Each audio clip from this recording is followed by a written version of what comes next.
Once again, everybody, this is Mark Lawrence, and we're all set to go against the spread on this weekend's college and pro football card. As college football drives closer and closer to the finish line, the National Football League, we're getting close to the halfway point of the season.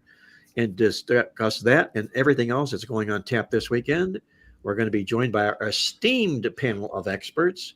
Jim Feist, you're an esteemed expert in Las Vegas. How are you doing this weekend? I'm doing well. Thank you. How are you? I'm doing terrific. Thank you so much. Andy Iskoe, the esteemed author of the Logical Approach newsletter, an outstanding publication. How are you doing this football season, Andy? This football season and today I'm doing fine, especially today since I'm all filled up with my Dunkin' Donut. Ooh, you're a Dunkin' Donut guy. You're talking my language, okay? Yes. You're talking my language. I still remember the first time I went to a Dunkin' Donuts. It was 1972 in New York when I was living back there. My cousin was up from Florida to go through some medical procedure the next couple of days. He was staying with me, and his plane from Fort Lauderdale came in about 2 hours late, like about 1:30 in the morning, and we were both hungry and thirsty, and the only place that was open was a Dunkin' Donuts, so we went in there, and I've been addicted to their coffee ever since. Yeah, they have some pretty good coffee, to say the least. Yeah. It's obviously one of mine as well. Greg DePalma, are you a Dunkin' Donut guy, or you just pass the donuts every time they're available? The only thing I remember about Dunkin' Donuts is when I was in high school, and me and my best friend used to hang out at Dunkin' Donuts. We used to there used to be these really cute waitresses that we used to always talk to, and that's about it. That's all I know about Dunkin' Donuts. Oh, that's right. And that we decided that on the day that we were going to have picture day for our yearbook for each of our classrooms, we were in separate classrooms, that we were going to wear our Dunkin' Donuts shirts, which we did. So if you look at our yearbooks all those years now back, you'll see that we both have our Dunkin' Donuts shirts on for our yearbooks. So that's my Dunkin' Donuts story. Well, I'd love to say this segment is being brought to you by Dunkin' Donuts, but it's not. Contact them after the show, whoever's in the marketing department. Yeah, at least for a free cup of coffee, guys. Come on now. We did give them a nice plug, and let's plug the football card this weekend, if we will. It's getting juicier and juicier as the season wears on, and it always does this time of the year, because we've got a lot of nice, juicy stats and facts to talk about. And before we roll into the NFL side of things, I just want to say that it was expected last week, and what was expected was NFL favorites were going to come back to earth, and they did just that last week. They went 5-9 against the spread with 10 one-score games. That's a much, much different scorecard than the week before, when they went 10-2 straight up and against the spread with only one-score game. So if nothing else, it tells us that the return to the norm, the law of averages, is in effect in every portion of our life, especially when it comes to sports handicapping. Jim, and before I ask you about all that as well, I want to remind our listeners out there, this is this portion of the show where I tell you I'm just saying, and I want to bring everybody up to speed out of our midweek alert football newsletter this week, which we're just putting to press as we're speaking here, that I didn't know if you knew, but Tennessee is the only team in the league this year that has not outgained an opponent. Only 3 teams rank inside the league in top 10 total offense and defense rankings. Those 3 teams are the Packers, the Chiefs, and the Chargers, who we will all see come playoff time. And if the number 1 playoffs started this weekend, the number 1 seeds would be the Indianapolis Colts and the Philadelphia Eagles, who have crawled their way back into that number 1 spot. The number 8 seeds on the outside looking in would be these Kansas City Chiefs, surprisingly, and the Chicago Bears. The pairings, weekend 1 of the wild card pairings this weekend, would be number 2 New England hosting number 7 Jacksonville, number 3 Denver hosting the LA Chargers. That would be quite a nice matchup. Number 4 Pittsburgh hosting the Buffalo Bills, a sizable dog. The Pittsburgh Steelers would be in that game. On the NFC side of things, the number 2 Philadelphia Eagles hosting the Detroit Lions. That would be a must-watch TV for sure. Number 3 Seattle Seahawks hosting the San Francisco 49ers, and number 4 Green Bay Packers hosting the Rams. So that's, guys, what we're kind of looking at going into this weekend's NFL football slate side of things. Jim, anything? Excuse me, Mark. I was just going to mention one thing.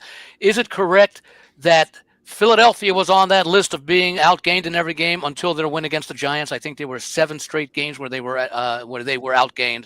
They finally broke it in that rout of the Giants a few weeks ago. Yeah, the Philadelphia Eagles started out that way. They finally won their first stat game against the Giants. They had lost the yards in every football game they had played, won the yards, get an off week or a bye week, and now they're prepared to go out and out-yard the Green By the Bay way, Packers. one thing about that, and that is, I like to use yards per play for and against as far as differential. The Eagles were actually outgained on a yards per play basis in each of their first 4 games. But in their next 4 games, although they were outgained other than the game against the Giants in total yards, they won the yards per play differential in each of those 4 games. So we could sort of see a little bit of coming of the Eagles getting things back together as far as their ability on the field to outperform their opponents in your key category of total yards in addition to yards per play. So maybe that's a sign that the Eagles have finally turned into a bye team. Well, I can see that. Andy. B-U-Y. Yeah, B-U-Y, right. I can see that just in the fact that the Eagles' 3 games where they did better in the yardage, they lost the yards in those 3 games by only 56, 27, and 26 yards. Yeah. That was quite a difference in the first 4 games when they were completely outplayed. So it appears the Philadelphia Eagles are getting their act in place. Jim Weiss, let me ask you this. The Philadelphia Eagles, defending Super Bowl champion, do you expect them to continue this onslaught and maintain that number 1 seed, or is there somebody else out of the NFC that is there willing and capable of knocking Philadelphia out of the number 1 seed? I think maybe the Rams might be the best NFC team. They had that was quick, Jim. Well, we just had this debate a week ago regarding who the best team in the NFC West was. Well, I think the Rams have shown that they are capable, and they did have Philadelphia beaten, and still that crazy fumble at the end. Yeah, and they played. They have a good quarterback. They got a good coach. Their offensive line's good, and Puka Nacua is incredible. They have to stay healthy. Yeah, so that's the same thing for every team. No. He is always going back to college. The guy is never healthy, never. So who Puka Nacua? Yeah, he's never healthy. Well, then he replaced a guy that never was either, and that's Cup. He was out more often than he was in before they finally ended up liking Puka better than he is. But they've had that same result where they've had a lot of missing games between those 2 star wide receivers. Yeah, they need him. That's the thing. It's a big difference when he's in and he's not, because there is no Cooper Kupp now. There is no reliable number 3. So if Puka's out, they got Adams, and that's it. And that's a big difference. So he really has to stay healthy now in the postseason. Well, Jim, I'm with you on the LA Rams. I think they're a real team to watch right now. They used that bye to perfection when they went out and they clocked New Orleans, which isn't much of a surprise, but they did it like they were supposed to do. They beat them by 114 yards, held them to 221 yards. That was New Orleans' season low yardage mark. And you can look for the Rams defense to continue improving defensively. Should they do just that, in Matthew Stafford, their quarterback, he's more than capable of getting this team to and winning a Super Bowl. And I'm with you. I think they're the sleepy team inside the NFC as far as making it to the Super Bowl and possibly winning it. I'm not giving up on. I mean, there's some other teams that are very good. In San Francisco, they're playing this week, has their number, but they beat them earlier this season, so there is a revenge factor here for the Rams. But I mean, the Tampa Bay Buccaneers played some early games this year where they came back in almost 4, I think all 4 games that they won early. They came back late in the game to win. If they could ever get healthy, and I don't know if that's going to happen, they're capable because they're going to win that division, in my opinion. And once you win the division, you get good seeding in the playoffs, and that's important.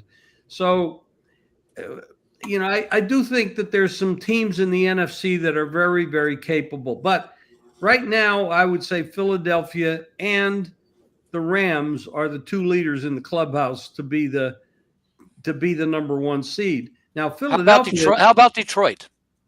Well, I have to answer. I got to answer that question with a question. What the hell happened to their offensive line last week against Minnesota? Their offensive line disappeared. Goff had no time to throw. The running backs had no holes to run through. I didn't expect that to come. I didn't see it coming at all, and I don't know what happened. Well, Flores did a really good job of blitzing and sending everybody up the middle, which of course was the big weakness for Detroit coming into the season. They had the rookie basically. They had the new center. They had the new center. And I'm sure Flores said, hey, nobody's tried this yet. And that's what we're going to do. We're just going to go attack them. And it worked. Let's see what Washington does this week against Detroit. Yeah. If they try the same schemes that Minnesota tried, that may expose a severe vulnerability for the Lions. Yeah, I'm not sure they have the personnel, but you're right. Let's see if they at least give it a try. Well, Detroit's got some nice ingredients going into that Washington game this weekend. Not only are they off that embarrassing loss, it was Washington that sent them home out of the playoffs last year. So one would figure you're going to get your best effort from Detroit this week. The question is, Jim, is there any value at laying 9.5 points with Detroit on the road in this situation? That's the question. Absolutely not. No. Right. I would say Marcus Mariota is the reason to support the Lions. Well, he's actually played reasonably well.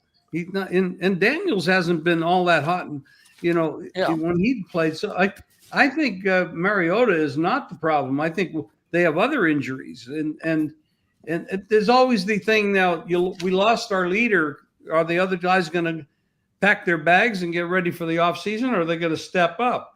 So I could not lay 9, 8, 9.5, 9, 10, even 10 with Detroit in this game. I'd put a gun to the head. I'd have to take the Washington, even though I don't want to. And keep in mind, Detroit has a 12-0 ATS record all time off a straight up loss under head coach Dan Campbell. So 12-0, that's the record. They're also 12-3 against the spread as a road favorite under Dan Campbell. 1-0 this year. Washington will be going to Spain next week. And you know what that means? There's going to be a lot of distractions as far as we got to go on a trip next week. That throws a monkey into the wrench as well. And in the last 4 games, Washington is 0-4 straight up and against the spread by a 135-43 margin. And keep in mind, McLaurin, last I saw, he's now listed as doubtful. Andy, do you have from the Playbook preseason guide magazine? I don't know if you have it in front of you or around you, but what was the line in this game before the season began? Well, let me see. I have the thing from the Westgate, you mean? Yeah, yes. Yeah, because we all knew about the revenge angle from the playoffs, and of course that was a one-sided Washington win. It wasn't like a last-second field goal. Right. Let me see. This is week 10, so let me see. The line was Detroit. No, I'm surprised. The line was Pick'em. Detroit at Washington. Yeah, Pick'em. Detroit at Washington. Pick'em with a total of 50.5. Yeah. Yep. That was figuring, obviously, Daniels being there, Washington coming back and playing this year like they did last year, which and they have fallen off a cliff, right? Yes, they have. But look at that line swing. 9 points from last year to this year. You talk about teams that come back after a sensational gain, and you usually see a regression. I know that you're big on that, Mark. But the only recent team I can really think about doing it was the Detroit Lions, following up that loss in the championship game with a 15-2 record last year. Yep, exactly. So I'm surprised that, and especially with Daniels being a rookie, that they would think that Washington would be good enough that they would be a pick'em.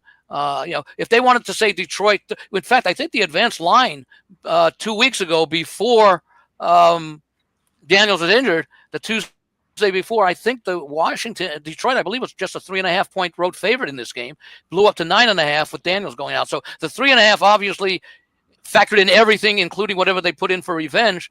So that line, not 6 point jump, seems to be a reaction to probably a little bit of reaction to Detroit losing to Minnesota and the way they did, but also the loss of Daniels. Let me ask you guys this question. This is not a scripted game or a game that we had planned to talk about because we got 3 games we're going to tear down for our listeners out there. But Ronnie O, he's in the chat room, and he wanted to know our opinion on the Denver Broncos this particular week. And the reason I'm bringing that up is that you got the Denver Broncos playing some pretty good football right now. But this is a primetime game, and I was stunned to read or learn that they've lost 10 straight primetime games in a row, the Denver Broncos have.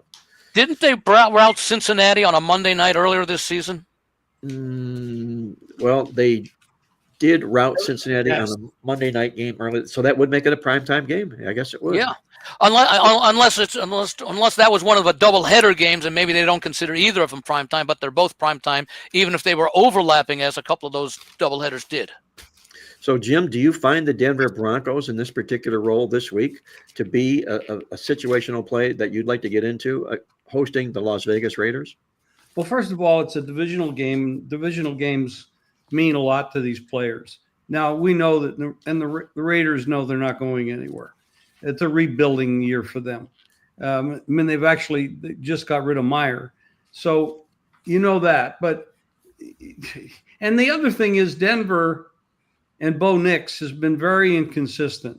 As a matter of fact, it seems like Denver and Bo Nix have played better in the fourth quarter. Now, Ronnie O, he says, looking at Broncos first half. First half. Okay, minus 5.5.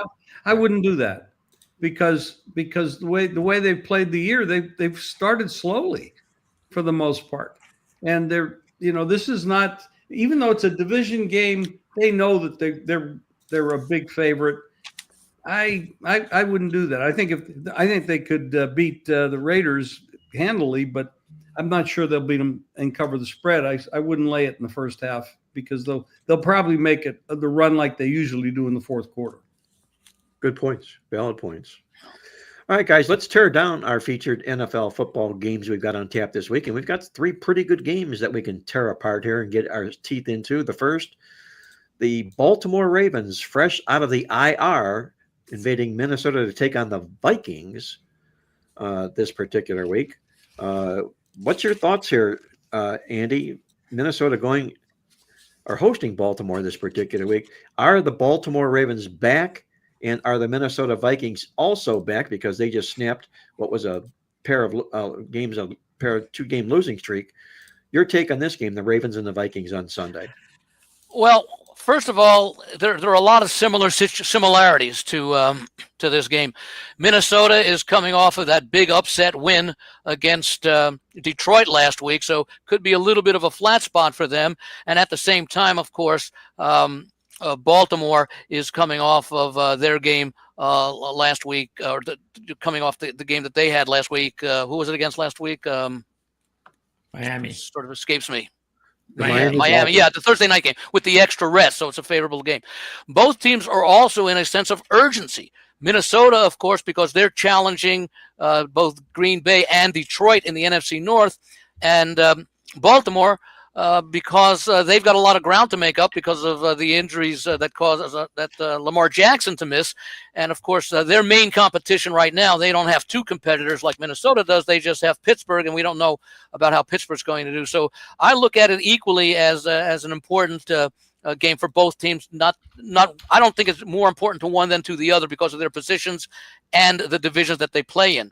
So when I take a look at that, when you look at Baltimore's stats, a lot of them are skewed because of the poor defensive efforts at the start of the season, all the points they gave up to Buffalo, and then the following week, and of course Lamar Jackson then got injured the next week against Kansas City. But I also look at Baltimore the last few weeks. They gave up 17 points in a loss to the Rams. They gave up 16 points in their win against Chicago, and they gave up 6 points last week in their win against Miami. So they are improving, and that improvement over the last 3 weeks compared to the first 5 weeks is not really absorbed into the stats yet. So Baltimore stats overall defensively look a lot weaker in the entirety of the season as opposed to their recent form, which is a little bit better. I like Baltimore in this game. I think the key, and of course Minnesota could say the same thing, but their offense has struggled also because they had Carson Wentz in there while McCarthy was out.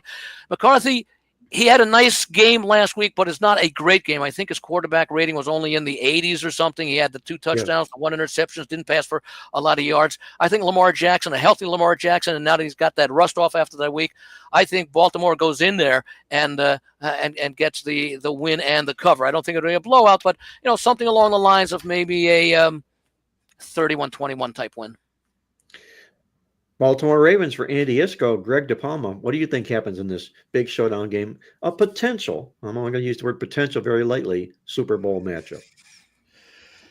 I'm really going to be interested in whether or not Aaron Jones can play, because right now it's iffy at best. And I think we saw the difference when Aaron Jones was out there early in the game against Detroit. He looked like a fresh really best version of Aaron Jones. And that is a big difference for Minnesota to be able to get that in the running game. Mason's a fine number 2 running back, but you got to keep that in mind. I mean, he's been like the number 1 running back, Mason, for almost about a month, and that's not good for the offense. So we'll see if Aaron Jones comes back. I think that's going to hurt them if he's not available. But the points are now they're going up to about 4.5. So, depending on, of course, where you look, I think that's getting a little bit too high. Minnesota proved last week, especially defensively. We talked about how good of a job they did against Detroit, and that's coaching.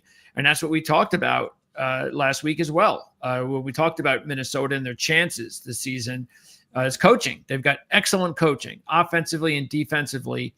And the fact that they were able to beat Detroit is just a huge motivational lift for them because, again, they were getting healthy going into that game. Jones is the only one it looks like that may not be back in this one. So I'm going to ride Minnesota at this point because they can still lose the game and cover the spread. And 4.5, as I said, as a home dog for a team going into Detroit and beating them the way that they did was really impressive. And they know they got to keep the foot on the gas pedal. This is not, hey, we beat Detroit, we can rest on our laurels. No, this is we got to keep this going because we have a long way to go before we can feel comfortable in the playoff spot. And by the way, just to point out, Baltimore can say the same thing in their locker room. That's why I rate the intangibles as even. In fact, even looking at the schedule, they both have games coming up. Minnesota plays Chicago and Green Bay, a pair of division games. Baltimore has a little bit easier. They're at Cleveland and they play the Jets. And by the way, this may be the only other time that Baltimore may be an underdog the rest of the season is Week 17 at Green Bay. Well, I'm getting 4.5 points though. Right. So yeah. that was my point. I'm getting 4.5 points, and I think this is going to be a close game, and I think it can go either way. So I think Minnesota is going to be just fine. But the thing with Baltimore too, we have to find out because we kind of talked about this with the Chiefs last week going into Buffalo. We were so impressed with the Chiefs with that 3-game stretch, but remember again we talked about how it worked and how it happened, and sure enough, they go and play a really good team on the road, and they lost. I don't think anybody's crying for the Chiefs or think the season's over for the Chiefs, but now I want to see how Baltimore plays a good team on the road because they haven't been a good team most of the season. Dolphin win means nothing. Let's find out if they're truly back. They'll win. It's a little different going up against Josh Allen as Kansas City did and going up against J.J. McCarthy. At this stage of his career, yes. At this stage of his career, yeah. Exactly. I still consider McCarthy, even though he was with the team last year, as far as making decisions in the field to play, he's still a rookie. It's only his 4th start. He's definitely a rookie. He is only in one quarter did he look like a guy that was really ready to play NFL football. Last week, even he was okay. He had 143 yards passing. He didn't make any mistakes. Oh, he had an interception. He's okay. Yeah. But the problem is, you got home field advantage. Baltimore body of work on the defensive side of the ball has not been that great all year long. And I don't give them much credit for their victory last week. But, yeah, they had a win. That's great. But Lamar, he didn't, he still has a hamstring, and I think they got to protect that because he could easily pull a hamstring again. It's never really fully healed. It's a bad injury to have. 4.5 on the road is too much. I think the Vikings have to be considered here as a play, and that's what I'm doing. I agree with you, Jim. The question is Baltimore. Where are we with Baltimore? We know they're going to improve. Obviously, Lamar Jackson's back. This defense has shown signs of improving. In fact, in our newsletter, we called out the fact that in their last 3 games, they're allowing 1.3 points per drive, which is 3rd best in the National Football League. So the defense is beginning to come around here for Baltimore. The question is, will it continue to be that way? And if it does, at what point will they turn from a bad defensive team to a decent or good defensive team? Now, can Minnesota expose all of that? That's the question here. The one unique stat in the game that jumps out to me, and I love this stuff because it comes out of my well-oiled machine, that database, which I sit and play with and then finally I play with it all night long until I find something that I know I'll find, and I won't let me sleep when I find it because I found the perfect that's never lost. So you're so excited at the discovery, and I can totally relate to what you mean. Yeah. So the perfect never lost situation in this game for Minnesota, what is it? Kevin O'Connell. 6 times in his career, he's won a game straight up as an underdog. The next game, he's come back and won the money all 6 times in a row again. 5-1 straight up. That one loss only by 1 single point. So if there's a pattern developing here for Kevin O'Connell, it's that he keeps the ball rolling per se. But I'm with Jim in this contest here. I think this is too many points for Baltimore to lay it into a good Minnesota football team, and Minnesota being the home dog here. I'm going to take the points in this game as well. So if you watch the NFL Network, when they do their picks on Sundays and it's 3 guys against 1, they have the lone wolf, and the guy puts on a little wig and goes howling. Oh, I guess I'm the only one on Where's the Baltimore in this wig? game. Missing the wig, Andy. Yeah, I'll have to get that for next week. All right. By the way, if Baltimore loses, don't think their season's over, because in their next 3 games, they'll be playing Cleveland, the Jets, and the Bengals. So even if they go 3-6 after this game, they'll be 6-6 after 12 games, and they'll be right back where they need to be. That's why I say they probably won't be barring any more losses of Jackson, they won't be an underdog until week 17 at Green Bay. Just take a look at the rest of their schedule. Hey, guys, let's get on to the next game. And this is a beautiful football game. The Rams and the 49ers, 2 of the, I think, best teams in the NFC West. And, Jim, I got to ask you this question here because it just jumped off at me at the page. And maybe I'm wrong in my thinking here. But do the Rams deserve to be this sort of a favorite at San Francisco at this stage of the season? No, they don't. Not this size. Maybe 3, maybe 2.5. If you're talking about numbers, that's why I would consider San Francisco. The problem is they've already beaten them. Yes. San Francisco had beaten them. And they are not putting a lot of pressure on the quarterback. San Francisco is not putting a lot of pressure on the quarterback. In that situation, you are giving Stafford more time to throw. You can't give Stafford more time to throw if you want to live. I mean, he's really good. He's always been really good. And, San Francisco's still banged up. They have a lot of injuries. They very likely are playing with the backup quarterback, although I don't know that there's much difference between the backup and the starter for the Niners this year. I like San Francisco plus the 4.5, but I'm not going to take it because of the revenge factor and the fact that the Niners are not putting pressure on the quarterback. They couldn't get to Stroud, for God's sake. So they couldn't get to Stroud, and a couple weeks ago, and Houston just dominated the line of scrimmage. They dominated the game. They didn't score a lot. It was still an underplay, but I think they're 2 well-coached teams. One is really banged up. The other is not that banged up. I think Rams are the right favorite, but the line's too high. Well, this price probably, Jim, would you say then because of San Francisco being as banged up as they are? And if they are, they've been that way all season long. So what's changed with the 49ers?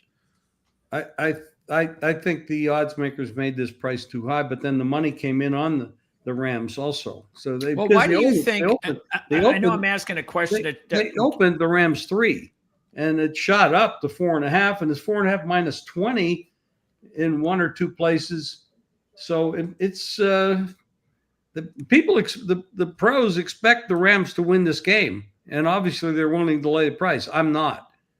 I know you can't be expected to remember this exactly why, but I mean, you had to recall, of course, earlier in the season when these 2 teams played, and the line came out initially, and it was 5 or 6 or something, and I think most of us were all surprised that it was that high. And then it actually rose to 8 or something by game time. Can you? And it just didn't. Was that the first? Was that the first game that Purdy missed? No, the Thursday night game. No, because of the fact. That's what I'm saying. I think we just couldn't figure out. There was no reason that the line was so big, and we're seeing it again. And then they beat them. And so the Niners beat them when we were all surprised that the line was so big. And now the line's big again. It started off at 3.5. It's just like you said, Jim, it's rising again. So, I mean, can you figure out why all of a sudden the Rams are this monster favorite against the Niners in these two matchups when there is just no reason for that to be the case. The only justification I can make here is if you want to do comparative numbers, Atlanta was actually favored at San Francisco earlier this year as well.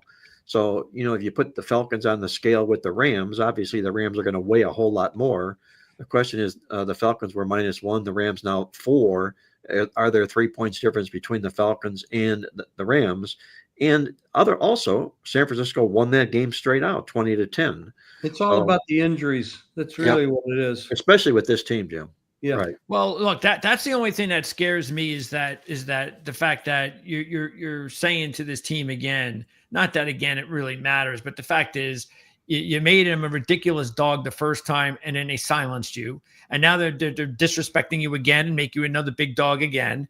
But other than that, you got the Rams. That was their only division game. They're 0-1. And that's how important this game is for the Rams over the Niners, because the Niners are 3-0 in the division. Basically, if the Niners can win this game, they have a really good shot of course, they have to make sure they're still tied with the Rams at the end of the season, of holding the tiebreaker. And then also what works really well for the Rams in their favor is they've covered 10 of 11 as a road favorite since the 2022 season, and they're 3-0 in that role this year. Here's the thing with the Rams. In their 6 wins this year, their average margin of victory is 15.3. San Francisco's 3 losses are by an average of 9 points. Jim touched upon a couple of the key things. The 49ers rank last in the league in sacks on a per-game basis, 1.2 sacks that they administer. The Rams aren't all that much better in administering. The Rams are better at administering sacks. They have about 3.4 per game.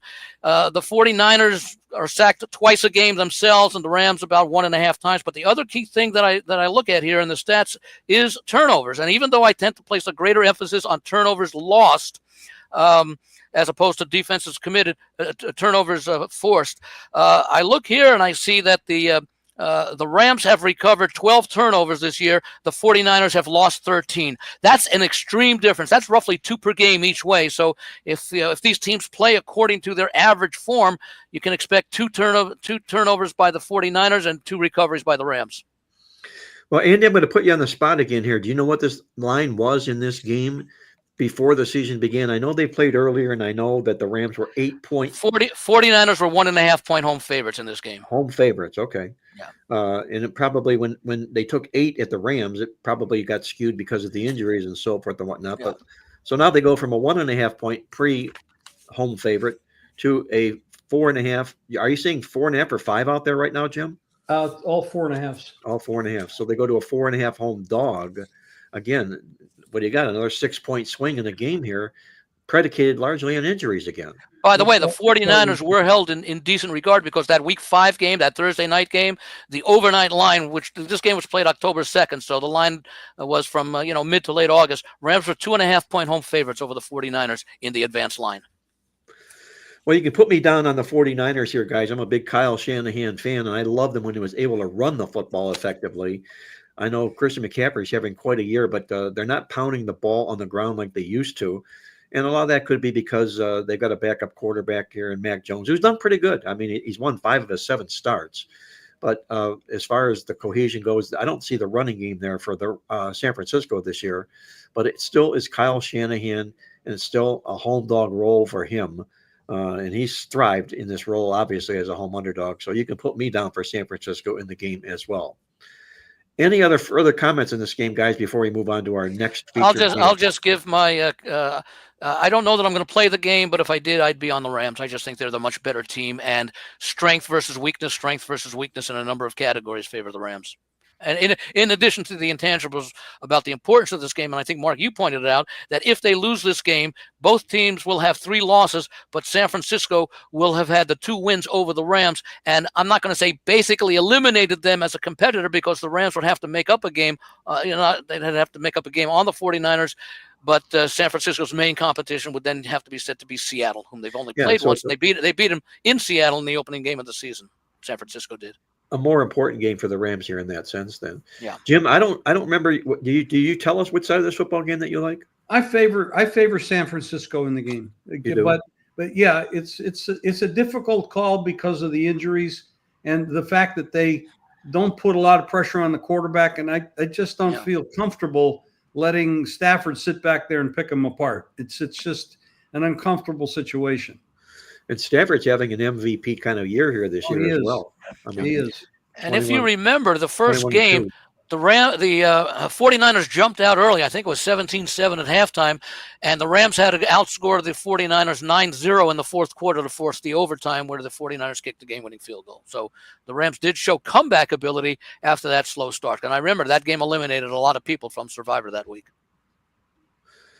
All right, guys, let's get to our final game on the card this week and another beauty on tap. The nice thing about the National Football League is we always seem to always get some nice pairings every week. Sometimes we'll have some shallow pairings where you have maybe a matchup of only one or two winning teams. But right now, this is going to be the third game we're going to discuss, and all three of these games are involving winners against winners.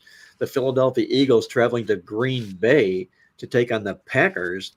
Greg, this has to be a big football game for both teams, if you will, because you can break it down and make cases for both sides. Which side of the game are you going to be sitting on? I got to take the Eagles. A.J. Brown looks like he's going to be available to play. That's a major deal there. And they're a dog. This is the first time they've been a dog all year. I think this shows not now even see with San Francisco, there's nothing really they can do naturally because of all the injuries. They can try, but they've got a lot of injuries, meaning the disrespecting nature of being a dog again in that fashion. The Eagles, there's a lot they can do here. They are being completely disrespected. I mean, they are the defending champs. They beat this team twice last year. The Packers lost to Carolina last week as a 13-point home favorite, and they're the dog. So I think they're going to be ready definitely for this one, prime time. And you do have to be concerned a little bit with the Packers. And we kind of referenced that last week, Jim pointing it out regarding the nature of the sandwich game. And it appeared that that's exactly what happened because there wasn't a whole lot of else to explain of how flat they were in the game. They played awful. But I think that's a dangerous way to play football. I think maybe that was overdue. We thought it was going to happen in the Pittsburgh game the week before. It actually happened against Carolina, and I think Philadelphia is going to be okay in this one. Also, they had an extra week to prepare too, and I think that goes a long way in getting them healthy and ready to go. No Tucker Kraft, of course. That's a big loss for Green Bay. He was having a monster season. So yeah, I mean, I feel pretty good to know that I can take this game and to get 3 points if I want. Andy, where are you going here in this game? Big football game. Possibly I'm also a playoff preview. Go ahead. Yeah, I'm also with Philadelphia. I like the trades they made at the deadline to bolster up the defense front and back because it was a depleted defense that started the season from last year with some of the losses. Greg mentioned about the fact this is the first time they're an underdog this season. The last game in which they were the underdog was that 1-point dog when they blew out Kansas City in the Super Bowl. But this is the first time they're a regular season underdog since the middle of last year when they were 3.5-point underdogs to at Baltimore. They won that game 24-19. So we saw a good effort from the Eagles. As I mentioned before, even though those raw numbers show that they were outgained in their first 7 games this season before they routed the Giants. On a yards per play basis, this team has outgained on a yards per play basis their last 4 opponents, which would mean the Giants twice in that situation. And that game also we saw a big game out of the running game. They had the first 2 games of the season. They had I think it was Philadelphia and Kansas City. They played the first 2. Dallas and Kansas City. 158 they ran for 122. Then they were held under 90 yards for 5 straight games, and then against the Giants right before the bye, they ran for 276. So maybe we're seeing, again, reflected in the numbers on the yards per play basis that we're seeing Philadelphia playing what we thought. By the way, Green Bay, after that loss at Cleveland, that 13-10 loss, that's the game. The game after that was the game when they returned to Dallas and they played that 40-40 tie. So, they took advantage of a weak defense. I don't know that they're going to be able to take advantage even at home against Philadelphia. I like the Eagles to win this game straight up. It's in addition to getting the +3, which when it shows, it'll be a money line play. Jim, do you make this 3 for 3 on the Eagles, or are you siding with the Packers? Oh, absolutely. I'm on the Eagles for sure. I I'm not a big Packer backer here. All season I've seen them, and they lose to Cleveland, they lose to the Panthers, and they tie one of the worst defenses in the league with Dallas. I mean, they're not performing at a level. Yeah, they beat the Detroit first game of the season, but Detroit came into that game with two coordinators, brand new. They lost their coordinators. They lost their center. Yeah, I don't give them that much credit. First game, everybody's rusty. It's like a preseason game almost. So I mean, I'm not that sold on Green Bay.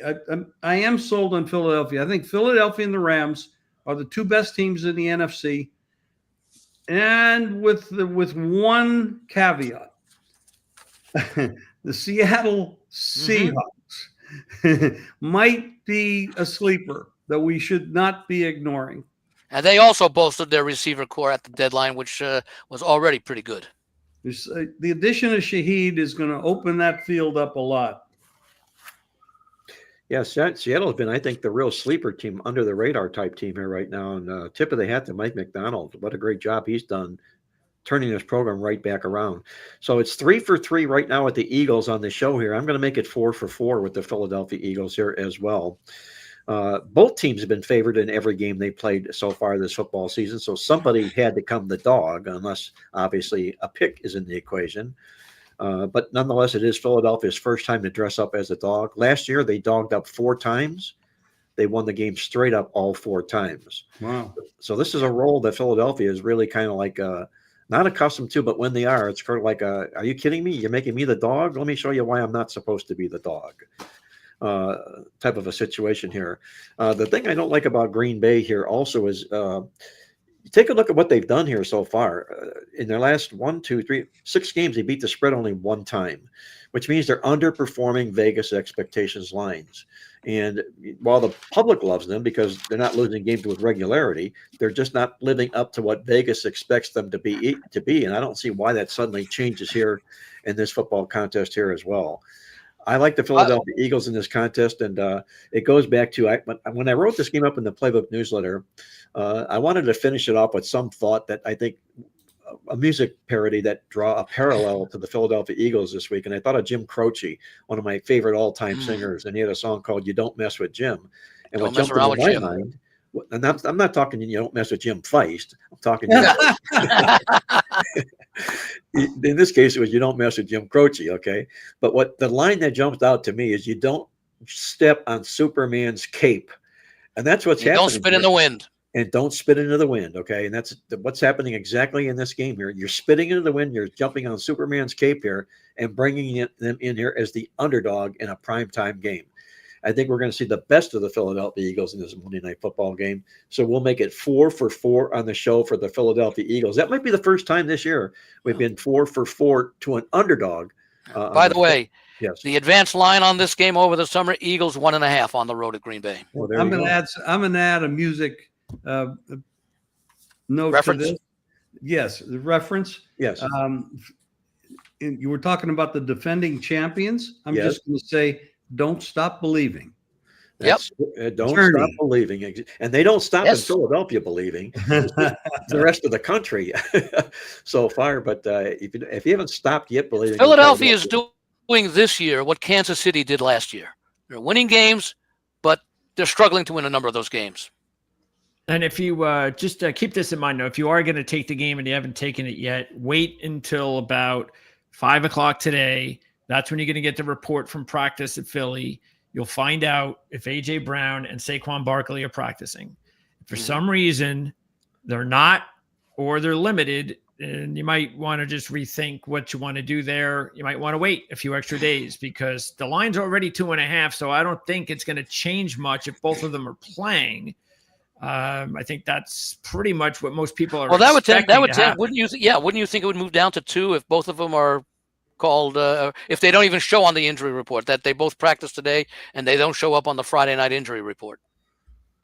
I think the good thing, though, at least we're getting points if you're going that direction. Yeah. So even if you because like you said, you're taking the money line. So I think even if you lose a half a point or a point because of it, I think obviously you're willing to do that to know that AJ Brown and Saquon Barkley are playing. Yeah, I'd still like to get the +3, but at +2, Yeah, I still sure. could play him on the money line and make a play on the point spread. Sure.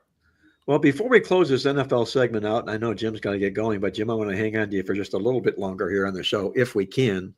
The NFL trade deadline came and went, and there was a lot of big news that happened. I mean, usually it's nothing with the trade deadline, and this year it was explosive. I can't believe all of what happened.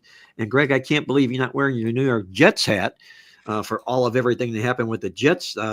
It only made them a little bit more promising down the road in the future, walking away with 3 number 1 draft picks. They had to unload quite a bit of talent to do just that. But I got to ask you guys, was the moves that the New York Jets made worthwhile in giving up on this season and building for the future? Greg, you're the Jets guy. I'm going to go to you first on this and ask you, you tell me your question. Did the New York Jets make a big score, or did they make a mistake in the trade deadline day? No, I think most reasonable people believe that the Jets did exactly what they should have done, especially because these are players, as good as they are, these are players, and we saw it this year, that they're just too used to losing. There's a losing culture with these 2 kids, and it's not their fault, but they need a new change of scenery. We heard that Quinnen Williams actually asked for a trade 3 times this year, yet it didn't get out to the news, which was huge. And that just shows you how much they have tightened the ship, Aaron Glenn and Muji, since they've been there. The old regime, if Quinnen Williams asked for a trade, you would have heard it the second it happened. And that's the reason why they had a big shit show. The New York Post, right? Yeah, they would have had some sort of connection inside the Jets, coaching staff or something. It would have been big front page news. But nope, because if that would have happened, Jets never would have been able to get the package that they got for Quinnen Williams. They would have had hardly any leverage. So the bottom line is those guys need a fresh start, and it made a lot of sense. And bottom line is they weren't trying to trade them. They were just telling everybody outwardly, hey, if you want to go get our superstars, it's going to cost you. And basically they got the type of packages that they just couldn't say no to. So it was a really smart move. They have now 5 first-round draft picks in the next 2 drafts, as well as 3 second-round draft picks in the next 2 drafts. So they're going to be able to get their quarterback as well, unless they go ahead and take a chance. I mean, I'd prefer that they take a chance on the kid McKee, the backup for the Eagles. I'd love to get him for 1 season in New York to see if he's the deal before you go ahead and use up a draft pick, which is probably not going to happen until 2027 because the class of quarterbacks are not going to be as good this season as it will be next season. But yeah, I thought that they were very smart. They have a bunch of prospects on the way, and this is the way you do a rebuild. When you go there first, you see how it is, you test the kids out, you see how the scenery is, you see what you got, and then they've obviously thought that this was the best way of handling it, and I think most people agree. I'll tell you, I'm going to take the opposite point of view because the Jets have been rebuilding for more than a decade. You've got a couple of players in Williams and Sauce who have yet to hit the prime of their careers. You can build a team around those guys. You never know what you're going to get when you're trading for draft choices because the Jets have a great history of making lousy draft choices over the years. So, yeah, getting those in the future. And what does it tell the fans? It tells the fans we're giving up probably on this year and next year as well since we're getting a 2027 draft choice. So the Jet fans, and I've heard a lot of them, are very, very They understand why the trade was made, but they don't like it. It's basically saying, well, now ownership has excuses for 2 more years why they're not going to be able to do well. It also tells me Justin Fields' history. Could very well be. Yeah, because and I don't. There are no outstanding quarterbacks, I think, in this year's draft. And what are they expecting? Arch Manning to be the guy who's going to say that the 2027 draft class is great? We don't know about that. Well, there's Greg, a couple let me ask you this. Why on God's green earth did not Breece Hall get moved? He's wanted to be traded. They didn't Didn't get the offer they wanted. Yeah, apparently the Chiefs offered a 4th round draft pick and the Jets laughed at him. Said no. I'd laugh at him too. So that's it. If they would have gotten the right response, I think weren't they looking for like a number? Weren't they looking, Greg, for a number 2? I think they would have given him, like, they might have given him a 3rd. Yeah, 4th round was ridiculous. There's no way they were going to do that. All right, Jim, let me ask you this. New York Jets play the Cleveland Browns this weekend here. This is a huge game for the number 1 draft pick. Who do you see tanking worse in this football game?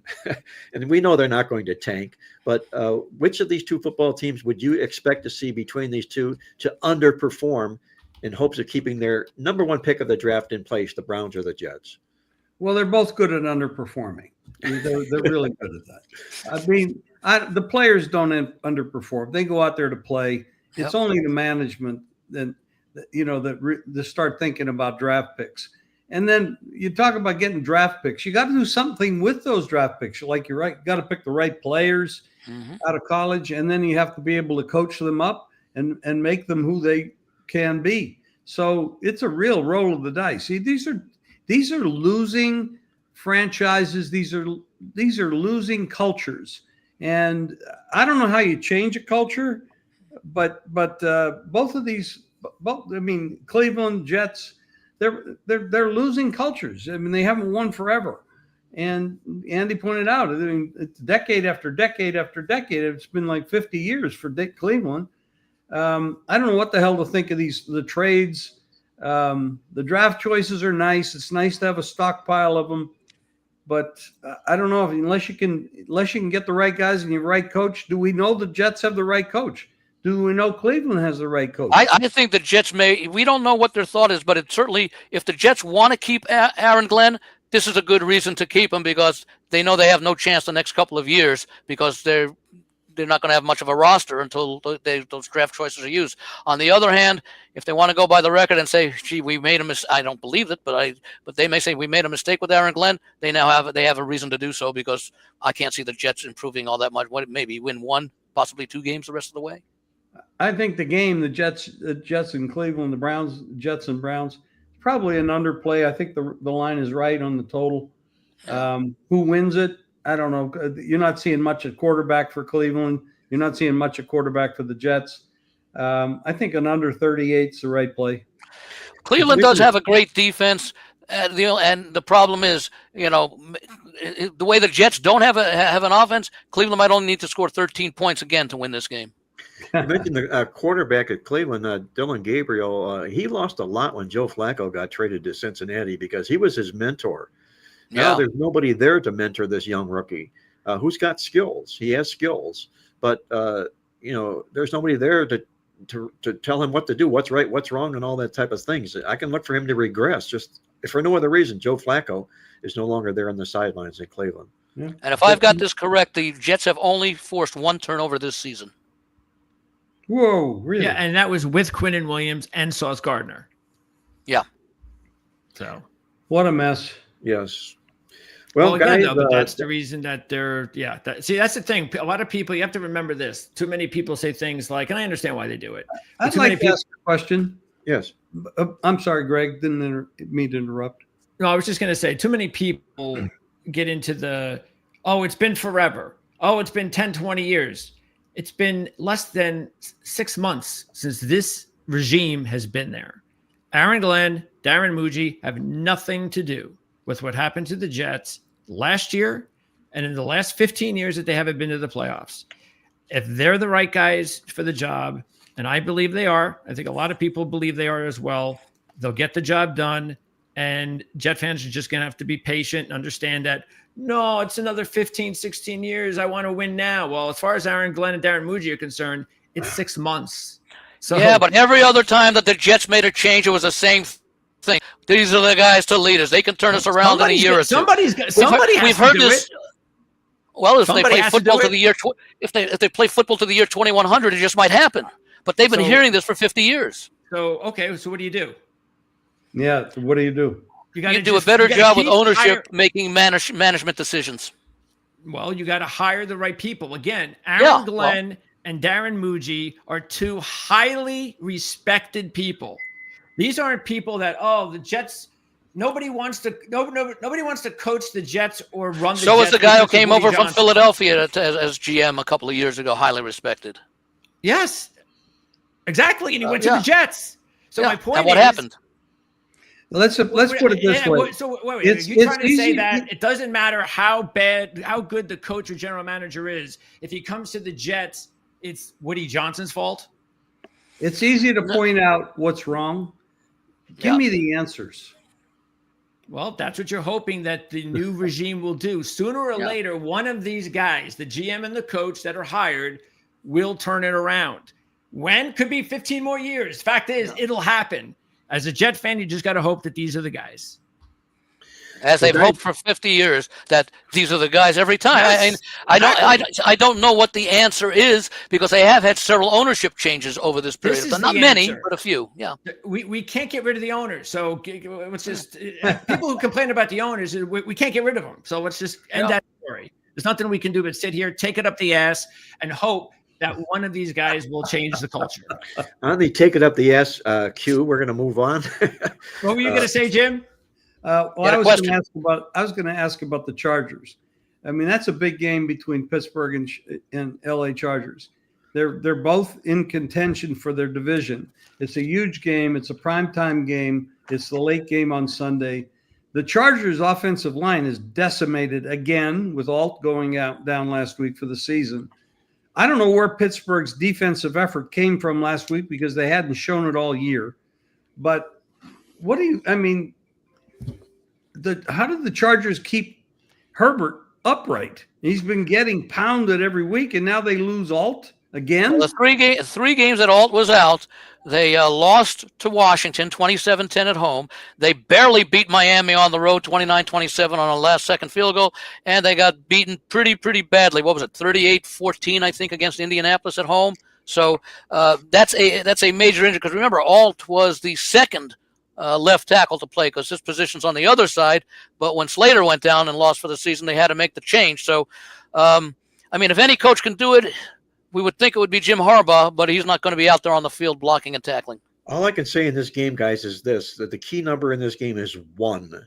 And it's 1 because the Pittsburgh Steelers have won the total yards in one game this year. The Chargers have lost the total yards in only one game this year. Statistically, these two teams are on opposite islands. And now you have Pittsburgh going out to play the Chargers on the West Coast after having just beat the Colts and getting destroyed by over 150 yards in the stats in the football game. I think Pittsburgh's living on borrowed time, and the Chargers are a real under the radar type Super Bowl type team. This is another comparison to the comparison I made in the game between the 49ers and the Rams. Herbert, who I think they had like only 4 turnovers last year, or Herbert only had like 4 interceptions. Chargers have turned it over 12 times in their games, and Pittsburgh has created 16 turnovers. Obviously, 6 of them were last week against Cincinnati. But here you have a team with it. If it were the other way around, where Pittsburgh was turning it over and the Chargers were creating the turnovers, I wouldn't be so concerned about the Chargers. But it's the Chargers who had the turnover issues, and Pittsburgh's that has been successful the other way around. So we understand why the Chargers have had that problem. But yeah, what's going to happen this week as far as giving the Chargers any better of a time? I mean, my thought is that maybe they have Herbert. Short passing game, running the ball, do the best they can, lessen the number of possessions, and not take too many risks. Well, guys, let's close this segment out with a comment from one of our viewers or listeners out there. The speech therapist mentioned to us that Dallas's young defensive end, his name is Marshawn Nealon, died. Yeah. And 24 years old. We just saw him block a kick and return for a touchdown in a Monday Night Football game, and now he's gone. I don't know how it's going to affect the Dallas Cowboys. Well, Cowboys are on bye this week. They do have a bye this week. What I was getting to, Andy, is will it unite this football team moving forward? We don't know that. But has anybody heard, or has it been learned yet, what he did pass of? And is that even a move? Not yet. He committed suicide. He committed has that come across now? Yes. Oh, my. Wow. That's even more tragic. I have no idea why. I don't know if he left any notes or anything, but that's what came across. Self-inflicted gunshot wound. There's the one thing that's been happening in this country more than anything that just has not been solved, no matter who's running the country, and that's the mental health issue of people in this country. And this is just another example. There's too much of it going on. There's too many people with mental health issues, and you don't have to be some person who's a vagabond on the street, with a bag on his head to have mental health issues. It could be people like Neeland. We see this happen, unfortunately, far too often for people who just look like they're kind of stable, but deep down inside, they're not. And they say he was found dead of an apparent suicide after evading authorities in his vehicle and fleeing the scene of an accident on foot. So something was involved here, but that's and they talk about CTE. He's too young to have CTE. There had to be other issues involved here. Well, you don't know, Andy, how that stuff advances. Yeah, I don't know how quickly it advances. It's usually found in a lot of players after they retire that the effects are shown. He's only it's his second year, so I know he's been playing football. You're saying something, Andy, report that actually was something that happened to someone else. It might have been like a year ago, a couple years ago. The same exact thing. It was a black kid, and he caused an accident, and he left the scene. And it turns out that I think later that day, whatever, he killed himself. And officers saying they received word that Neeland might be suicidal. So apparently there was reasons for someone, whether it be a family member or a friend, who had somehow observed certain tendencies that could create that thought in their mind. Well, hopefully we'll see something good coming from Jerry Jones as far as paying homage to this young athlete, this young person, with regard to whatever his problem was of contributing and getting behind a foundation or something to help prevent things like this. And it will be next time for Jerry Jones to step up and do something good for the not only the National Football League, but also for humanity. We did have a let's see, one more, Jim. I'll give this one to you before you leave. It's Luke Burrow. Which totals are you guys big on this week? Jim, do you have a totals play for us before you leave? Well, last week I was 3-4 on my totals, which is kind of unusual. I don't usually lose. I think Tampa Bay and New England will be an overplay. I'm pretty sure. Let me see here. The Bills and Dolphins over. Jags and Texans this is a funny kind of game. When you have a weapon like the Jags have, that you can be out there with a 70-yard field goal potential, and you might be kicking field goals from 70 yards. And then, of course, Houston has a backup quarterback. I'm not throwing any flowers on either one of these teams, but Houston does have a good defense. That's an under. That game is an under. So there's a couple plays for you. Okay. The Browns and the Jets are obvious. You can tell by the line, under 38. Eagles and Packers on Monday night. I can't see that game going over, but it's you got to get yourself a 45.5. You got to be careful in numbers because if they start getting around these numbers that are very active and live, you got to be very careful. Yeah, Victor called that as a best bet in this week's totals tip sheet, Jim. I know you probably discussed it with him when you did the show. We haven't done it yet. Okay, well then you can let him know that you like the Eagles and the Packers, and you'll know exactly what his answer is. He's going under in the game as well. The two that come to mind to me are tonight's game between the Raiders and the Broncos. I just can't see the Raiders doing much scoring in this game. And for the over, the Ravens and the Vikings. Yeah. Oh, well, it's a big number. We still don't know what the hell J.J. McCarthy can do. I don't know. What can we depend on him to do? It's almost like if you like Minnesota in the game, as you all do, maybe you do like the over because you expect them to take advantage of, notwithstanding their recent play, the Ravens' defense, and at the same time, you would think that Lamar Jackson could put some points up for Baltimore. If you like Baltimore, maybe you look a little bit more even though I'm going against it because I like Baltimore and the over, not the under. But you have to think that if you like Baltimore, it's because their defense is going to be able to contain the Vikings, and maybe, in other words, we'd see maybe the Baltimore offense getting touchdowns and the Minnesota offense getting field goals. They're Well, very guys, we close. got a lot of overtime bonus NFL coverage on the show here today, and I love talking about it, and love having Jim Feist with us to help lead that call. Jim, I'm going to let you go. I know you've got a lot of things to do, and I'm going to look forward to visiting with you tomorrow. And best of luck to you this weekend as well. Absolutely. Good luck, guys. Good luck, Jim, and you and I can talk about doing the contest and teaser thing later. Okay. Bye-bye. Cool. That was Jim Feist, the legend himself, joining us from Las Vegas for the NFL portion of our show today. Let's move over to the college football side of things, where I'm pretty excited about this card. I think it's really an attractive card, to say the least, getting into it. First of all, Andy, any thoughts about where we're at in college football this season? Anything that has surprised you from a positive or a negative standpoint? Last week, not all that much, I suppose. Losing a couple of teams that were highly thought of. It was not. I mean, it was an okay week betting wise. Although I was disappointed in a couple of the results. I was. We talk about coaching and how much of a difference it makes. Well, we saw it towards the latter stages of that game between Texas and Vanderbilt, where Texas had a commanding lead throughout the game. Vanderbilt came back, and the closing line in many places was 3.5. So I laid 2.5 early in the week with Texas, but I think it showed just how good of a coach Clark Lee really is, and the fact that the team didn't give up despite being on the road and being down by 17 points, at several points during that game. So that was a little thing to keep in mind as far as Texas's chances going forward, even though it's going to be very difficult because they've got 3 very difficult games towards the end of their schedule. So that was the one thing that stood out to me last week.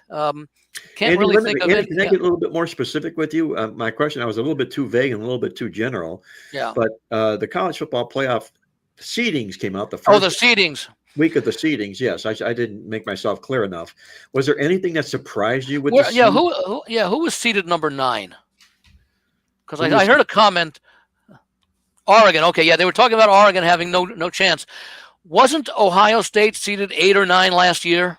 Yes, they were. And because it seems to say the people who were commenting on the committee, several commentators that I heard were talking about Oregon's chances of winning the national title, and they said, well, you can't win if you're seeded 9th, and they didn't remember last year. So I was thinking about that, but no, I'm looking at a lot of games this week. I think last week, one of the games that I think we all like, we were sort of surprised, not necessarily at the team that won, but the manner in which they won, and that's Texas Tech taking apart Kansas State in the second half of that game, because Kansas State had been playing very well. So I think that may have been a little bit more. Looking at the numbers, Greg, can you move back to the top of that chart for me, please?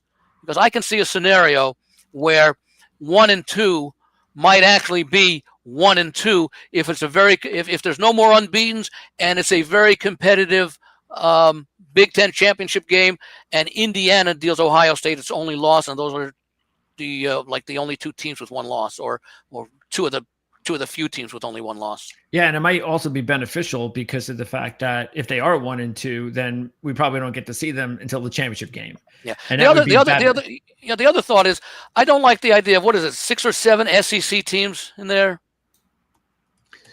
Well, yeah, I mean there are, I mean you got Texas, Oklahoma rounding it out, even though that's 12 because it's only going to be 11. And they who did they put in as the Memphis. Power 5 team? Memphis. Okay. Yeah. So, I just like to see, you know what? It's a tough conference, but you ask for a tough conference with a field of 12. I'd like to see no more than 3 or perhaps no more 4 teams from any conference get in there. Well, it would be nice because it would make the playing field even, a little bit more even, and instead of being top heavy to all these Power 4 conferences, which just seem to be dominating. The only reason that wouldn't work is unfortunately because there are just too many teams, and you can't play a fair schedule. So it wouldn't be fair. The other thing is you can always talk about in the SEC with so many teams. Well, this number 3 team beat number 5, and number 5 beat number 1, and number 1 beat number 9, 10, and 11. That you can use that argument more. I mean, the Big Ten has a good reason. Maybe the ACC, which is down this year, might get no more than 1, possibly 2. And which one am I leaving out? The Big 12. Big 12. They might get 1 or 2 as well. Because I think if you rank the conferences as far as overall quality of teams, and you didn't include the conference affiliation necessarily, other than the fact that these are the teams in the conference, you'd have to say it's SEC, Big 10, Big 12, ACC. Anybody they left out, guys, in these top 12 seeds here? I was looking the pairings over here at the guys that just missed the cut, and I don't see anybody here that's worthy to take over anybody else that has a top 12 seed. By the way, Virginia, they are unbeaten in the ACC. They lost earlier in the year to North Carolina State, which was not counted as a conference game. Yeah, That's it just shows you how the NCAA is just a big fuck up. I mean, oh, well, we want to continue the rivalry. Yeah. They're not on our rotation. All right, fine, but you can't be a conference game. It's just so ridiculous. I mean, come on. I mean, we can deal with half a point. I mean, why would they treat Virginia Tech rivalry with North Carolina State different than Virginia Tech rivalry with Virginia Tech? Stupid. It's dumb. It's typical NCAA nonsense. Yeah. And so hey, it's good for Virginia because they're still undefeated. What was the reason the championship they game. didn't count NC State? What was the reason? Because they wanted to keep a traditional rivalry. They have a set schedule rotation. They revamped their scheduling format, and I think they said that if they didn't keep the traditional rivalry with North Carolina State, they would meet only once between now and 2030 or something like that. You know, most people, when they try to reach a solution, they start with looking at all the factors for and against various proposals. With the NCAA, they say, this is the result we want. Now let's come up with some reasons that we can justify getting to that result.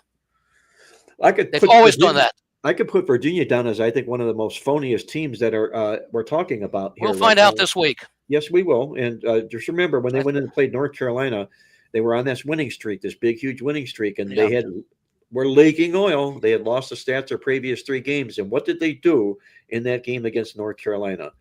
They played them to a 1-point overtime win, and they got pounded in the stats again, this football team did. Wake Forest, watch out for Wake Forest. They could win this game. Absolutely, watch out for Wake Forest. Well, honestly, I'm sick of seeing, and I don't believe in SMU either, and I'm sick of seeing Clemson and Miami anyway. So, and any new fresh blood in the ACC, I'm all for. Virginia, Georgia Tech, Duke, any of those teams. I'd like to see one of them.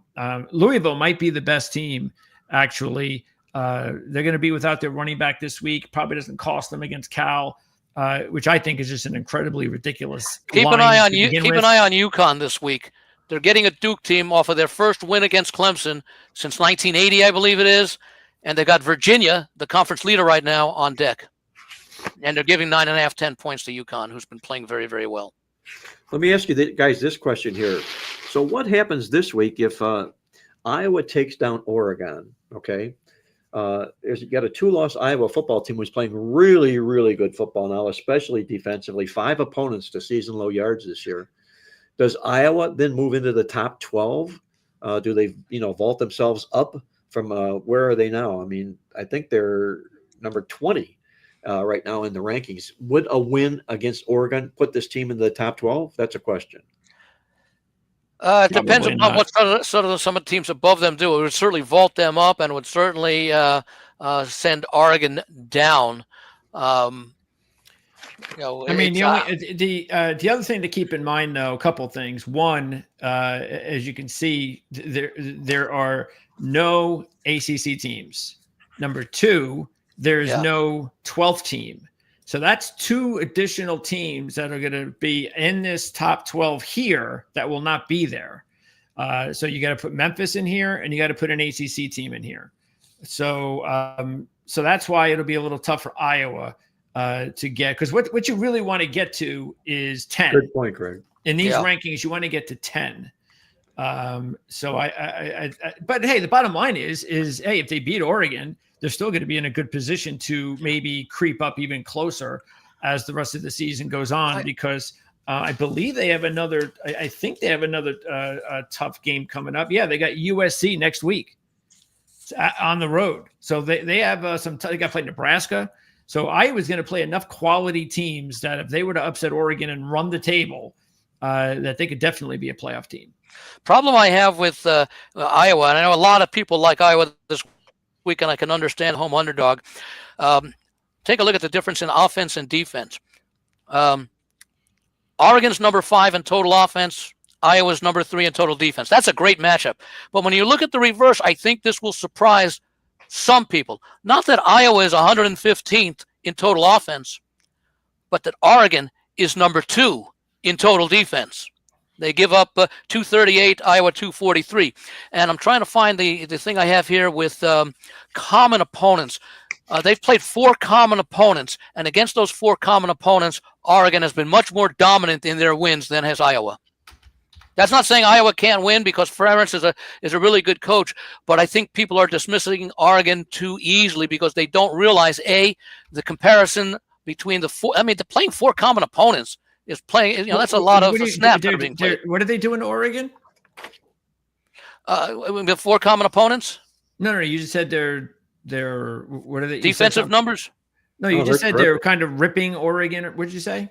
No. That people don't realize that Oregon's defense is as good as it is. You don't think of Oregon being a top 5 defensive team, and there's only 5 yards per game difference between the 2 of them. I've got the numbers here for the comparison between Oregon and Iowa. I think they've all played Wisconsin, Rutgers, Penn State, and I think they've all played Indiana, because that was a game. They're both 3-1 straight up. As far as the margins, Oregon by 4. But when you take a look at the yardage, and that's something I know that Mark, you're very big on. In those 4 games, Oregon outgained those same 4 opponents by 195 yards per game. Iowa by a total of 13. Wasn't much difference in overall turnovers and everything, 3-1. They outgained Iowa by almost a full yard per play, and they also defended those 4 teams by about 0.6 of a yard per play better. So what I'm suggesting is that Oregon is a much better team, because a lot of people say, well, who is Oregon beaten? And I'll ask, who's Iowa beaten? Well, that's it. But why are they? Oregon brings a powerful offense here to go with this staunch defense. Yeah, I don't think they get the credit. Iowa doesn't. Iowa does and that could be it. I mean, Ferentz is a great coach. The key is going to be not what Oregon does on defense against the Iowa offense. It's going to be what Iowa does on defense against the Oregon offense.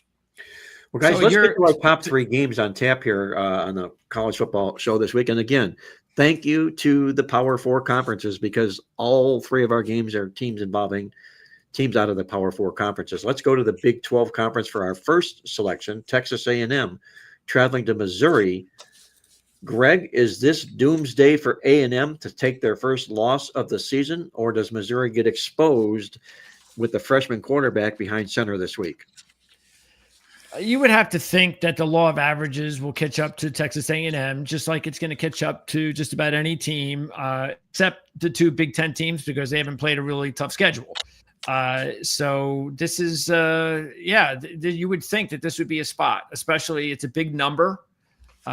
Missouri is desperate in this game. This is basically their season now. Texas A&M can lose this game and they'll be fine. Nothing to worry about. But yeah, it's that's the thing that would worry me the most, is that as the weeks go on, these undefeated teams, sooner or later, they're going to just play the wrong team at the wrong week, which is the reason why the SEC is so tough. If you look at it, the one thing that really goes in the favor of Missouri, they are 11-1-1 against the spread as a home dog when they have revenge on their side. So they're really good in this spot. They're also, of course, home where they've been most of the season. So even the Alabama game, that was the toughest team they played, and it was a tough game. It was a 3-point game. I know Prabula was playing, and that definitely is going to be something that could impact this game. No question. I think you're getting probably about 4 points, probably, because Prabula's out. But the quarterback is just no regular freshman. He was one of the top freshman recruits in the country. I think he actually handled himself well at the end of the game against Vanderbilt. Yes, he so did. I think he'll be just fine with the week to prepare. The one thing I'd be a little bit concerned with is everybody now with all these job opportunities popping up. And I spoke to Brian Matthews, who covers the Auburn Tigers. He's been a sports writer for Auburn for over 25 years. You can check that out. We have it here on the channel. And not only did he throw in this name, but so did our Penn State guys on our Penn State show regarding Penn State's opening, and that's Eli Drinkwitz. Yep. And Eli Drinkwitz's name is getting thrown around now with all these big opportunities, and I just wonder whether or not that could be a distraction. Well, it might also be a reason for Eli Drinkwitz to get his football team geeked to the max. To be able to cement, if you would, come closely to cementing a Penn State football job. You mentioned, Greg, Matt Zollers, this freshman quarterback from Missouri, highly touted, and he did do well in relief in that Vanderbilt game. 14 for 23, 138 yards and a touchdown. I think personally, Andy, before I turn this over to you, I like Missouri's chances in this game because of one thing that I love doing, and that's a new quarterback rallying around their former starting quarterback. You almost always find big efforts from the new quarterback coming in to do that, to make his first start, which Zollers will be doing in this particular contest here. And he also completed, by the way, 3 fourth down conversions Zollers did. So it wasn't like this was all fluky and he couldn't handle the situation. He did. But you've got a Missouri football team here. We're talking about defense, and this team is as tough as glue defensively. 6 opponents, season lows or second low yardage marks for Missouri here this week. I think Missouri hands A&M their first loss. Andy, what do you think about this football game? I'll tell you, you mentioned a lot of positives for Missouri. I'll tell you the one thing they should be able to do. I'd love to wake up to, because I like Missouri as well. What I would like to do is wake up tomorrow morning and find out that Drinkwitz has signed a 10-year extension to remain with the Missouri Tigers, much like we saw the Signetti of Indiana get a very lucrative contract as well. Because I think that'll really excite the players, and because he's obviously a popular coach. Unlike a game we didn't talk about, I wouldn't be surprised if we see LSU give a good game to Alabama this week, because of the fact that Brian Kelly was considered distant and aloof from the players. We heard some reports that he didn't know some of the players' name. So I think we see LSU go out and give one of their best performances. They were drilled by Alabama last year by 29 points in Baton Rouge. It's a traditional rivalry. So I wouldn't be surprised if LSU plays well. And the same thing with Missouri. We both talked about it, and I brought it up before, where you called Indiana to outright upset Oregon earlier in the season, and they did. Yes. And I called for Indiana to cover the game, but for Oregon to win close with that long home winning streak. I'm sort of seeing the same situation here. A&M seems to do what they need to do to win some of these games that have been close. I like the points with Missouri, but I've got A&M winning the game 27-24. I don't know if I'll make a money line play on them, because A&M, like I say, they're a very talented team, but I do expect this to be a very competitive game, even with some of the shortcomings that were mentioned about Missouri, but also some of the positives that are in their favor. And like I say, the best one would be for the contract to be given to the coach before the game, so it won't anymore be a distraction, and in fact, it'll be a rallying point, and maybe my 27-24 score goes the other way with Missouri having the 27. Greg, what do you see happening here? This is a real classic showdown, to say, in the Big 12 Conference this week. Well, I'm going to take Missouri. Again, I just think that you can't win them all. Look, I have Texas A&M at the top on my rankings. I've had them there for the past 3 weeks. I had them ahead of Ohio State and Indiana because I think they're the most talented team in football.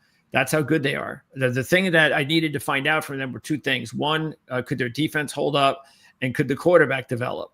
And Marcel Reed's developed just beautifully for them. No team in college football at that level has the amount of weapons he has, both at receiver and in the backfield.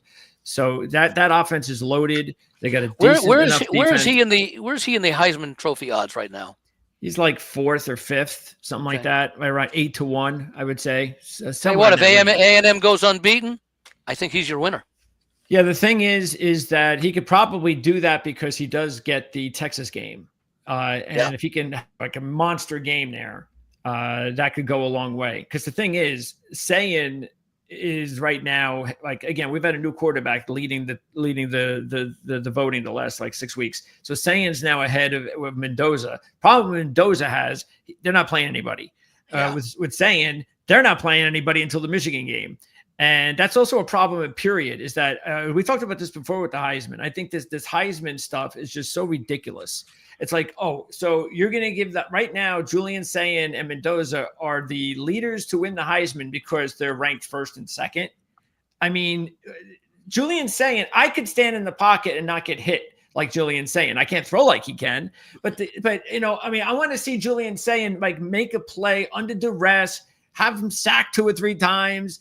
And that's probably sometimes the problem with Ohio State and going to these Michigan games every year is that they aren't, some of these players aren't beaten up enough.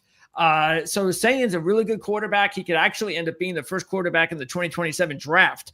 But the point is that I just wish that Heisman Award was more than just which quarterback is quarterbacking one of the top teams in college football. There's a Johnny Unitas Award. Give him that. I want to be giving it to a player that, does special things. Players like Haynes King. I've said this before. Players like that. Nobody expected Georgia Tech to be in that spot. Well, Haynes King is the reason. I think he means a lot more to Georgia Tech in my mind than those guys do to their teams.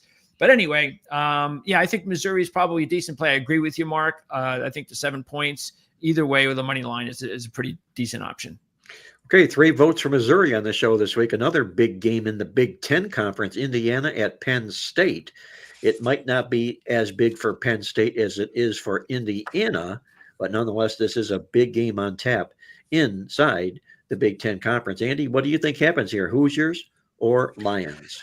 Well, I know a lot of people like Penn State. It's not the team that turned out to be, especially with Allergon. They did have a nice effort against Iowa a couple of weeks ago after the firing of Franklin, and then they had a very good halftime against Ohio State, and then Ohio State's people will very often say, well, they hung with this team at halftime.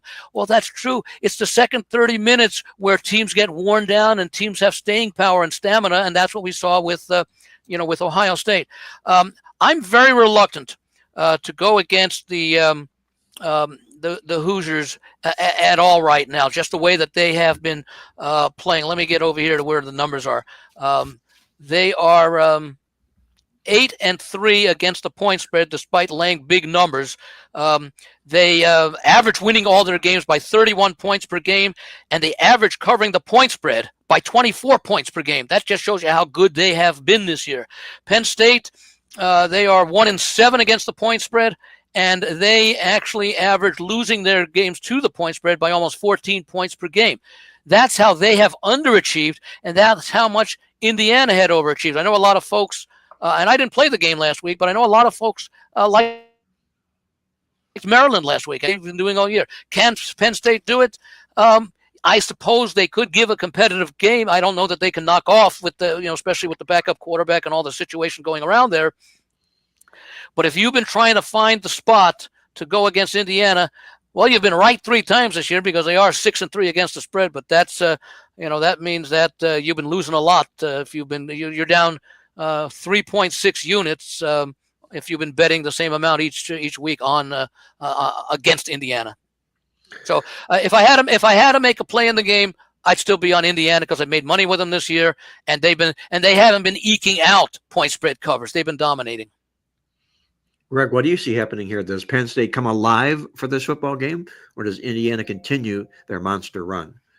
If Indiana doesn't handle Penn State the way Ohio State did, then Indiana's got problems, which I don't think they do. I expect them to blow out Penn State, probably similar in a way, even though I think they'll handle Penn State early.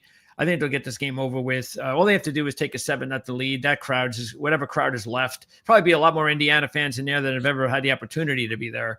They'll turn on Penn State right away. This is not a focused team anymore. I think they had one shot. That was after the bye. Refocus, play Ohio State. They gave it their all. They got blown out. They're done. I think Indiana, Kirk Cignetti, by the way, I think the reason that he covers spreads the way that he does is because Kirk Cignetti is like that. And we've seen him. I think some are still around.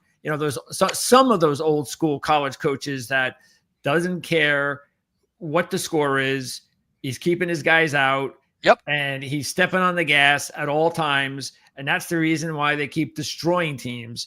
And so don't worry. So in my mind, the only way Penn State covers this game is this got to be a 4-quarter game.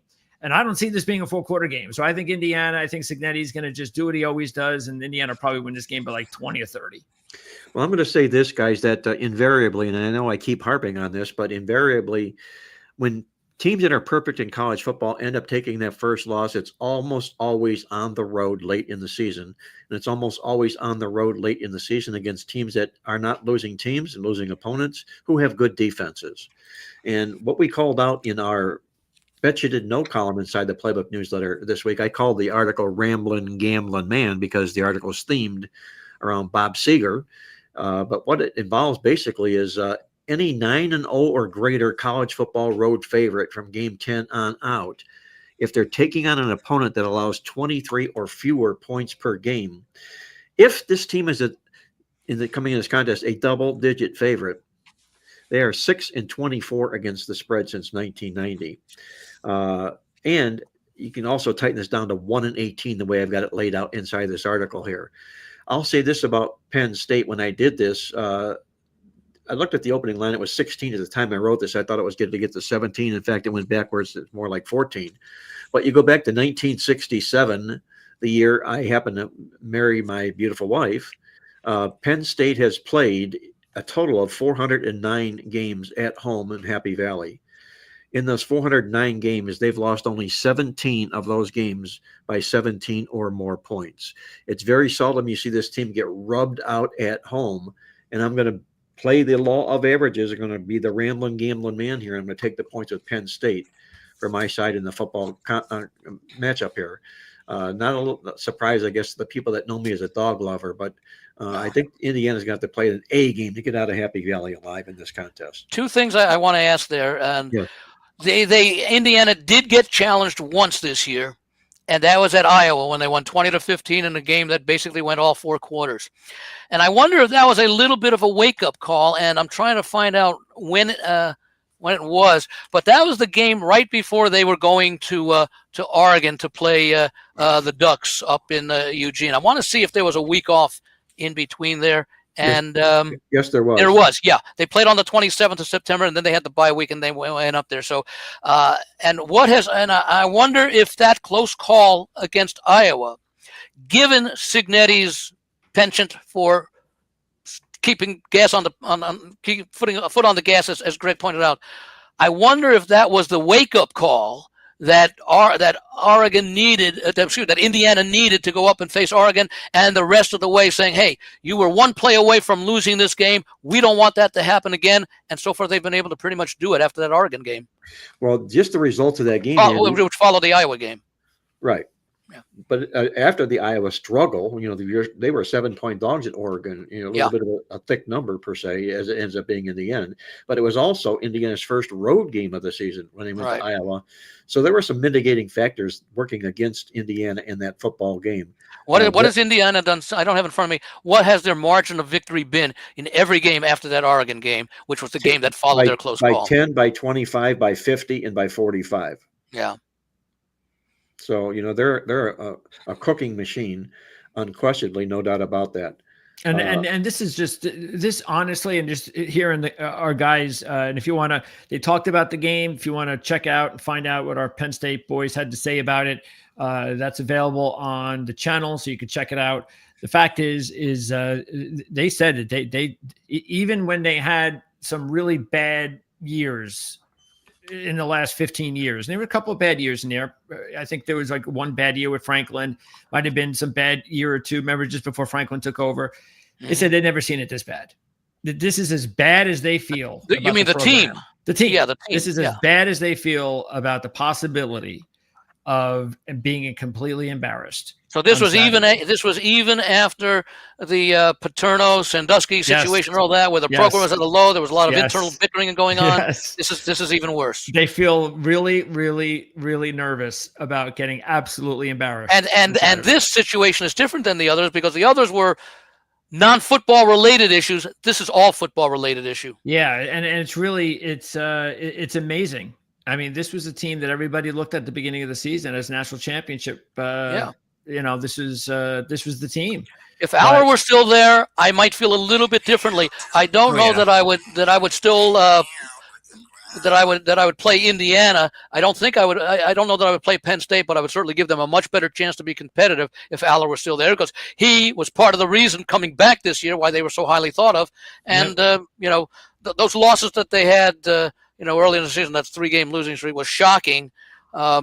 What's Penn State's record right now? They are 3-5. So I mean, if they lose this game, they got to win out to be bowl eligible at 6-6. They're not. And even if they even said it says even if somehow they find a way to be bowl eligible, they're not going to a bowl. They're not going to the Poulon Weed Eater Bowl. No. Yeah, they're not accepting it. By the way, Penn State is 1-11 against the spread as a dog of 15 or less. 0-1 this year. So the spread is 14 and a half. So you might want to keep an eye on that as we get closer to kickoff. Okay, guys, let's wrap it up with our final game on the show this week. And we're going to close it out with what I call a collision course football game, a matchup of two undefeated football teams. We only got 4, but 2 of them are going to pair up against each other this weekend in a Big 12 matchup. Texas Tech already lost. I'm sorry? They lost already, Texas Tech. They're undefeated. I'm sorry. Yeah, they lost. Texas Tech lost at Utah. Arizona State. Yeah, Arizona State. They pulled the upset at Utah. At Arizona State, they lost. And they lost at Arizona State, right. So I'm riding this Texas Tech wave, if you will, per se.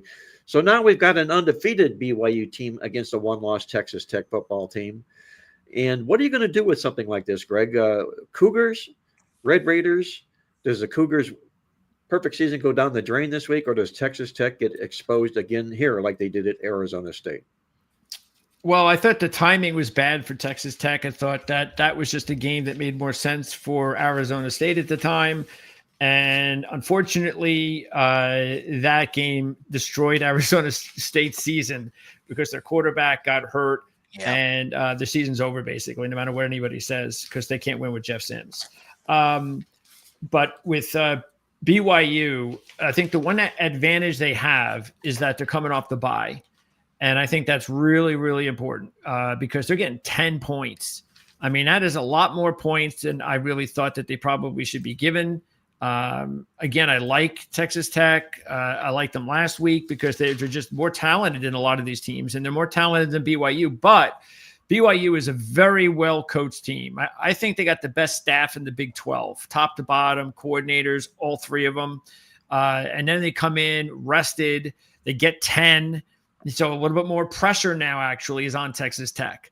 BYU doesn't have any pressure here. They're undefeated. They're getting 10. They can lose the game and still find their way into the Big 12 championship game, which I think they probably will either way. You're not thinking that there's pressure on BYU to remain undefeated? No.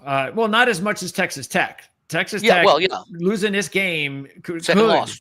Yeah, that puts them in danger territory for the entire season. BYU, again, they're the underdog. If they were the favorite, that'd be different. But underdog, road, undefeated.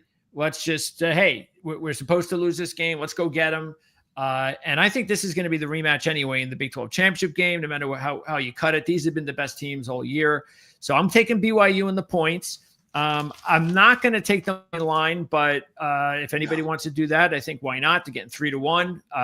But I would do it with the 10 because I think the 10 is really too much to let go. They're also BYU 2-0 as a dog straight up this year. So they've won both of their games as a dog, including that game at a couple of weeks ago against Utah. Against Utah, yeah. They're home dog in that one, yeah. Andy, do you think BYU hangs here, or does BYU win this game? Or do they before I give my comments, you've probably done the research as you did for Texas A&M and being a road favorite with their record. Have you done similar research for undefeated teams that are on the road and happen to be in a rare spot? Because I can't imagine there have been too many undefeated teams this deep in the season who would be road underdogs. Yeah, it generally favors the road underdog because of that chip on their shoulder. But I'll say this also, it greatly benefits them if they have an extra week of rest to prepare. Okay. Which they do. What's the old saying? Fool me once, shame on you. Fool me twice, shame on me. Yes. Well, I'm going to fit in the group of, shame on me. I got fooled last week going against Texas Tech with Kansas State. Okay, and that was at Kansas State. And hopefully I won't get fooled this week because I am going with BYU plus the points. I don't think they will win the game. I wouldn't be shocked because they've been playing so well all season.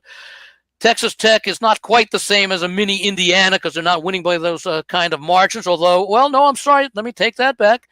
In their 8 wins, Texas Tech is winning by an average of 31 points per game, which is identical to what Indiana is winning by, exactly 31 points per game. So maybe it is that. But BYU's winning margin in those 8 games is only 12.1 points. So they've been involved in a lot more competitive games. We mentioned the Utah game. I still like the physical nature of this BYU team. I think, again, the pressure is on Texas Tech, as Greg mentioned. Yeah, shame on me if BYU doesn't cover, but I have to go with what my numbers and my situation says, and the fact that we're not asking an Indiana team, for example, which has little experience other than last year being in this position. BYU has a long history of being a top quality program, even though it's not as continuous as maybe an Ohio State or an Alabama has been. Well, you've got a Texas Tech football team here that has another reason to play. They lost to Brigham Young when they last played 2 years ago. So there is a revenge factor here for the Red Raiders.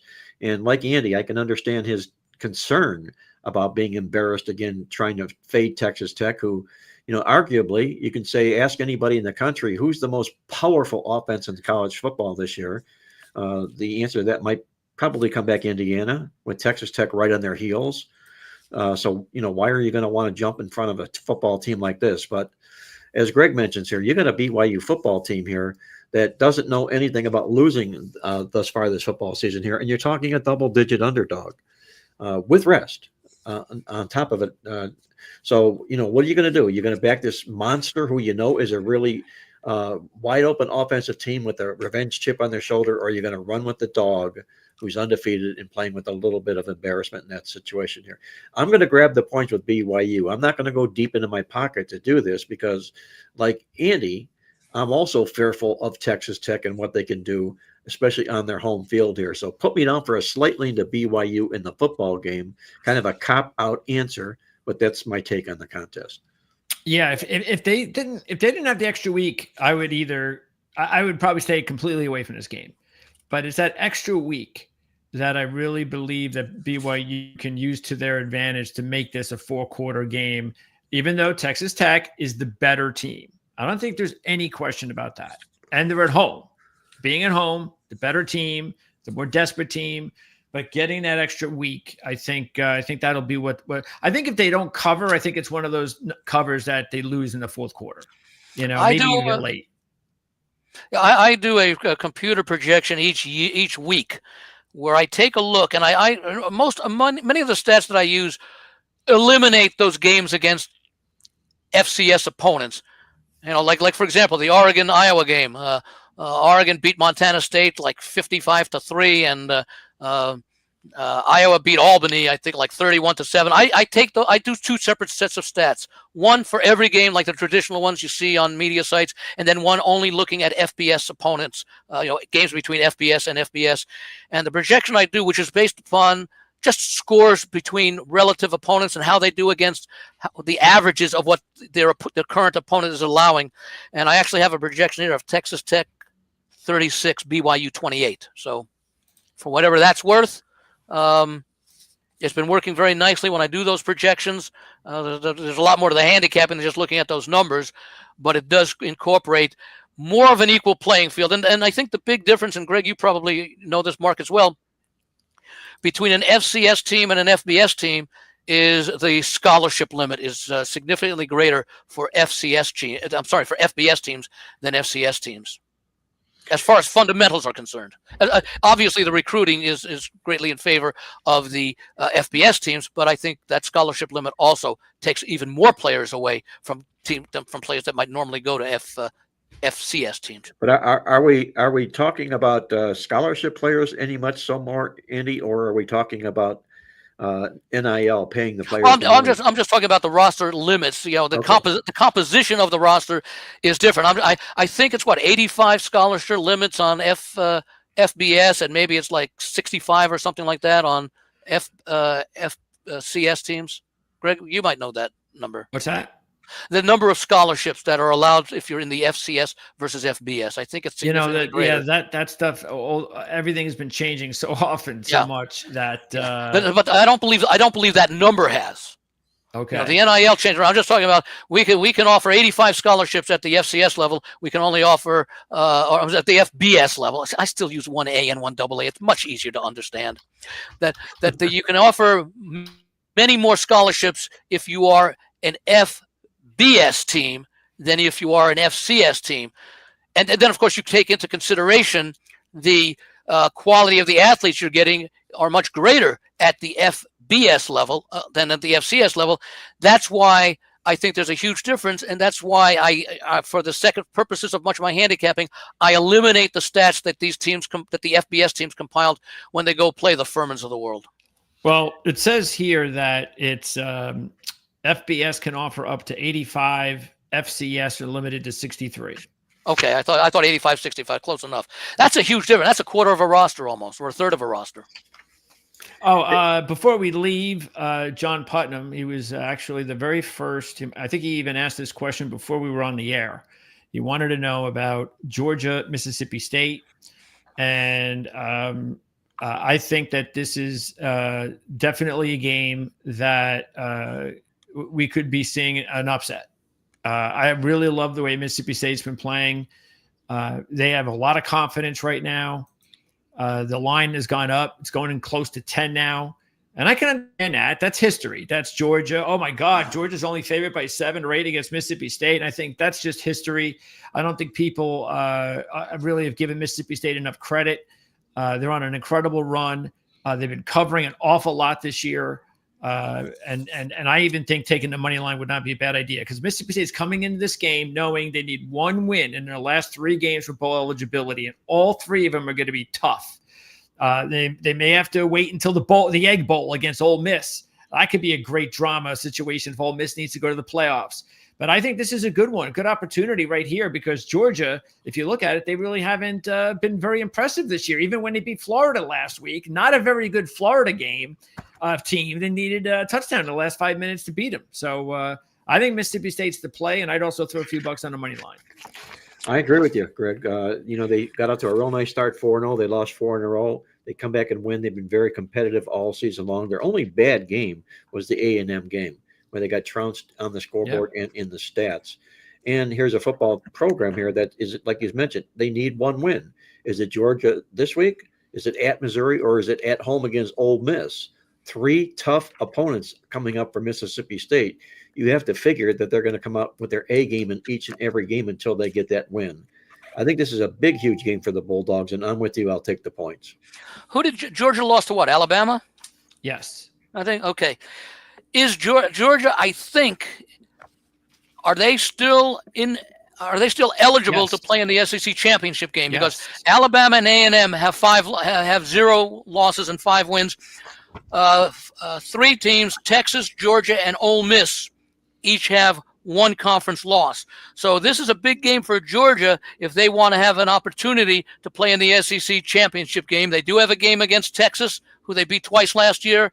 So I've liked, what's that? That's next. Yeah, and I've liked Mississippi State this year. I've played them a number of times. I just wonder if this is the week that we see Georgia's best effort of the season from here on out. It's crunch time right now.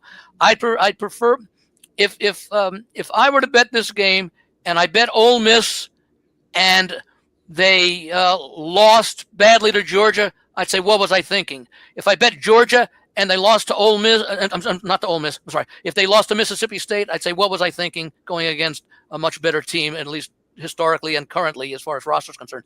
If I bet on Georgia and lost to and they lost to Mississippi State, I could say, or even if they didn't cover, then I would say, well, I went with what I thought was a better team, but because I also know Mississippi State is a good game and they've given some good teams foes, these things happen. So I think I would feel worse if I played the underdog going up against a team when they're stepping up in class, because they still do have those 2 opportunities to become bowl eligible.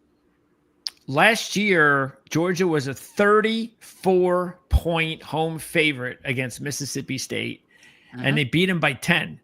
Yeah. And that was because Mississippi So that State should get Georgia's attention this year. Well, the bottom line is that, again, this is what makes the SEC so tough. Yeah. Is that every game is tough. Is that you don't get any weeks off. They had the big emotional game last week against Florida, and they got to get right back and play Mississippi State and then get right back and play Texas. So it doesn't stop. I just don't think this Georgia team has proven enough that they're like they were in the past. Oh, they're definitely not. On the road this year, 3 games away. Overtime win against Tennessee, in which the Tennessee kicks the field goal late, they lose. And Tennessee led the game most of the way. 10-point win against Auburn. They score a late touchdown that everybody knows the quarterback Stockton could have slid. He probably should have slid. It would have been a 3-point win.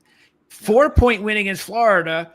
Late score. He does they go into the end zone. He does slide this time, but they already had the late score. It was 5 minutes to go to take the lead. So the 3 road games for Georgia have been very tough, right down to the wire against. And Tennessee, that's why this Florida. line is that's why this line is as low as it is. And Mississippi State in their last 3, they lose to Florida by 2 when the quarterback gets intercepted on their last drive in field goal range. They led Texas 38-21 in the fourth quarter. And then they trailed Arkansas 35-21 in the fourth quarter. They came back to beat Arkansas last week. So they have been playing. But Arkansas is not the class of a Texas, and Texas. I don't care about Arkansas. And Texas is coached by Steve Sarkisian. Yeah. One interesting point here, guys. Mississippi State 3-2 at home. Those 2 home losses, overtime to Tennessee, overtime to Texas. Yeah. So they've playing very, very well at Davis Wade Stadium here. So I could see them covering. I don't know that I can see them pulling the upset. There's too much. So this would be a storm the field victory if they Yes. can get it against Georgia and go bowling, and it would be a big. And it would be a play against Mississippi State in their next game. Without a doubt, because they would be partying like never before. So yeah, Jeff Levy needs that signature win. We'll see if he can get it. All right, guys, I'm going to get out of here. I know we're pushing 2 hours on our podcast here, which is really going long, but we've enjoyed doing it. We've enjoyed having our listeners comment, and we hope you guys enjoyed the show as well. We'll be back here next week, same time, when we tear down again the college football cart and the NFL for our panel of experts. Jim Feist, the legend in Las Vegas, Andy Isco from TheLogicalApproach.com, also in Las Vegas, and Greg DePalma, our producer extraordinaire. This is Mark Lawrence, reminding you to always remember to bet with your head, not over it, and good luck.